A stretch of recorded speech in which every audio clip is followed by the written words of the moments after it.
Welcome back to Liberty Nation TV, here with a word about future-proofing. Here is Mark Angelides, our managing editor. Welcome, Mark. Hi, Scott.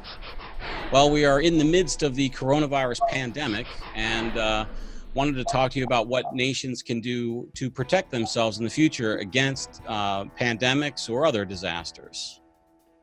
Well, Scott, there's many things that could have been done that weren't done, and that can be done that likely won't be done. However, it's incumbent upon pretty much everybody to start looking at how we can best protect our countries from future threats, so future-proofing the country. And this involves various things such as ensuring that the country is capable of certain manufacturings that might be needed, being able to carry out large-scale testing, being able to produce PPE, personal protective equipment, being able to have, in many countries, food supplies that are adequate in advance of things, to be energy independent. And these are all things that very seriously need to be looked at.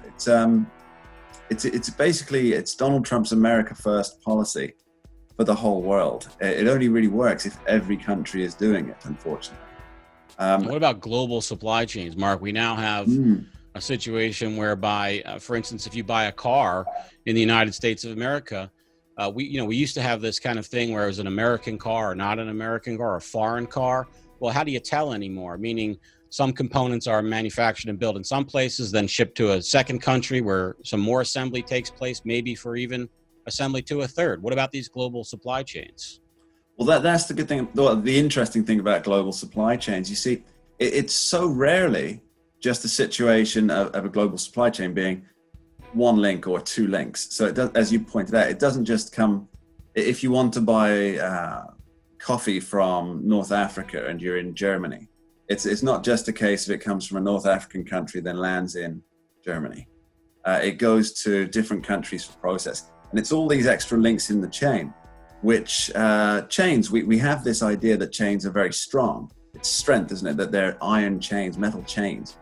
But the fact is that with so many links in a chain, one weak link and the whole thing can fall apart. So what countries need to be doing is limiting these global supply chains. So I'm not talking about all countries set up shop and just manufacture purely everything themselves, because in a free market economy, it's a recipe for disaster in terms of pricing for the consumer. But by cutting down on the amount of links within a chain, it's not only securing your supplies for the future, it's simplifying the whole thing. Mark, that seems like perhaps a little simplistic of an approach. I wonder, in an economy and country like the United States, where we value by and large free markets with many restrictions, unfortunately, how would this work? Well, I mean, free markets are the engine that drives success for individuals, for everybody, and I wouldn't want anything to happen to free markets. But the thing is, you've got to make it simpler. It's rarely the anvil that breaks. It's always the multifaceted things that have problems. The more elements you have, the more open it is to problems. So we're not just talking about a pandemic that can shut down a supply from one country, which, for example, if you have one component in a country that is in trouble, then you can't create the whole thing itself. If your parts come from 15 or 20 different places, you're missing out on that one thing.